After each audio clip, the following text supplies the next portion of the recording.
Speaking about structures, the budget is before the National Assembly today. You talked about achieving or focusing on other things other than the fight against corruption. How can you, or what can you achieve without the budget, or before the budget is passed? Nothing. That's why we say, in the first place, the focus should have been on, well, there should have been more effort in preparing this budget. I told you the revenue allocation, the revenue formula for this budget is faulty. And still with that, we are owing, our debt is 1.8 trillion. Now, if the price of oil goes down to $30 per barrel or $32 per barrel, we are $6 per barrel short.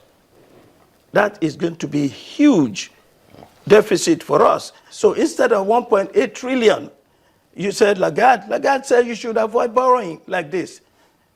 Well, 1.8 trillion is going to go to over 3 trillion that we need to borrow. So if, as you say, we can't achieve anything without the budget, on what grounds then are you saying we should focus on other aspects of the economy? Well, the budget. What have we done with the budget in the first place? It hasn't been approved. Well, look at the formation of the budget. You can't talk about implementation without let us assume this budget is approved. The budget is a faulty document. I'm telling you. First, the money he thinks we're going to raise with $38 a barrel is not going to happen.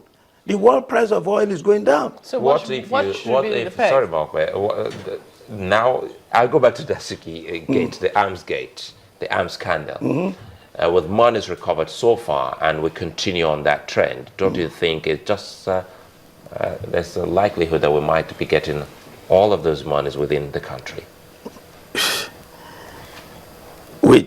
With 15 billion naira, with 400 billion naira, is going to fund a 6 trillion naira budget. That's just one aspect. We have so many other aspects to look into. You remember you just we said before. You said this is just one aspect, and you wanted a situation whereby we can look towards other aspects. You do not fund a country by collecting money that people owe you. You develop the economy. And let me tell you, the budget, I first told you, there's no way to collect that money. 90% of our resource comes from oil. We should have diversified. I said it many times on this program that the problem, one of the major problems I have with the administration is talk about diversification. Look at the budget. Which this one or the previous one? Current government. Your party wait a minute. Look at the issue of diversification. In this current budget, it's not there. There's not. What is the budget on agriculture? Budget on agriculture is like 7% of the budget. Solid minerals. A lot of people headline news. Fashola gets the highest vote. Fashola has 3 ministries. 450 divided by 3 is about 144 billion. Per ministry for housing, for works, for power. It's a faulty budget in so many ways. The priorities are wrong. What's the future of the country? Education. But Dr. Pearse... Wait a minute. No, look, you add to... 6% on education. Let me tell you. The thing about even it Jonathan, is that we complained about him, he had 9 to 10% devoted to education. The future of the country lies on training people for the future, for skills and for information. Do you think your party... 6%. Do you think you can It's stand... a backward-looking budget. Just a minute. Do you think you can, actually say all of this, thumping your chest? Everyone knows your party has been there for, 16 years? It's your foundation that brought us where we are, isn't it? No. In this democratic dispensation? No. Has another party been in power for 16 years? No. But you talk about corruption. No, it's not only of the economy. It's not only at the federal level. Diversifying the economy. Diversifying the economy. You want to see what Jonathan did? I'm talking about the foundation that we have found. The last administration in this dispensation with your party. The last administration focused on development of agriculture, like we've never seen before. This administration is going back on that. It's not doing anything. We know that agriculture will create jobs and it will create a foundation for development, economic development. We know that, look, they didn't do it. So, don't blame. The GDP under Jonathan was the highest we've ever had. How much now jobs? look at the situation. Every indices shows that the country is going. And people are now blaming the past. Let's focus on where we are now and focus on doing the right thing.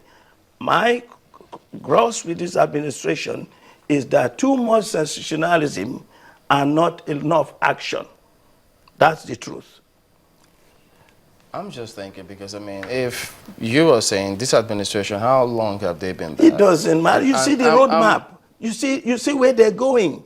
A budget of, I mean, about 6 trillion naira, which your party has criticized. People have said that if a country seems to be heading into recession, one of the ways to bring it out is to ensure that government spends money so that people can create jobs, so that people can, and yet you criticize that. No. What exactly are you faulting in that budget? One, you spend money, but you spend money that you can accumulate.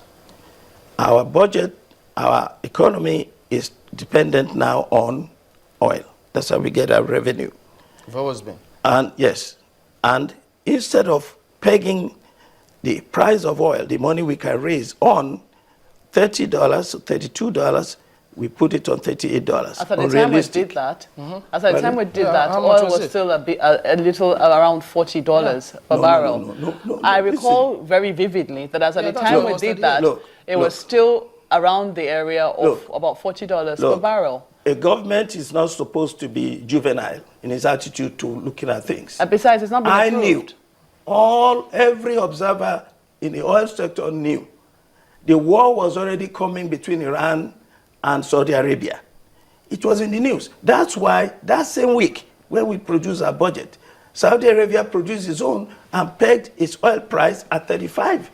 That's what he used to do his budget. Is 35 still realistic? Hasn't oil prices gone down below $35 per barrel? We did it at 38, even more realistic. Now, the point is this. So the money is not coming, number one. Two, the priorities on the budget is what I'm talking about. What are we spending money on in this budget? We're spending 6% on the future of our children. UNESCO's suggestion is for a developing country, 26% of the budget must be spent on education. Did you do it during your period? 6% of, No. 6% of what budget is the question? Of the total budget. Of the total budget, which is how much? Whatever it is, in this case, 6 trillion. And education is about 300. Because if we're looking at, if you say that the budget, had 10% in the last budget of 400, about 4 point something trillion, and now has 6% in a 6 trillion naira budget, it would seem that the amount might not have changed significantly. What has changed is the percentage. It's all about the percentage. All right, Dr. Pearse, in conclusion, what would you say? What would you say to those who will say? And no focus on solid minerals. What would you say to those who think, for instance, if your party, could you hang on? What would you say to those, and briefly because we're out of time, those who will think, looking at the whole picture, they will look. We voted your party for 16 years, and they will say, look, all right, we've seen what you've done in terms of solid minerals, diversifying the economy, focus on education, and all of those, and this is where we still are. So we might as well give them another 16 years, this party, and see what they do. So if they don't, we will vote them out. The people are not going to give this party more than what it has now, if it survives these 4 years, because of the way we are going. This is the first time. Do you know that our development level is the lowest in the history of this country? Do you know that? All right, Dr. Pearse, we're here. In the history of this country, under this administration. Okay, Dr. Adetokundo Pearse is a senior lecturer, Department of English, University of Lagos, and a member of the People's Democratic Party. Thank you for coming on this morning. Thanks for having me. Well, that's the show today. We thank you all for your comments and for watching as well. We'll be back tomorrow. I'm Chamberlain Oso. Oh, thank you so much. I'm Maokwe Ogun. Many thanks. I'm Sulaiman Alede.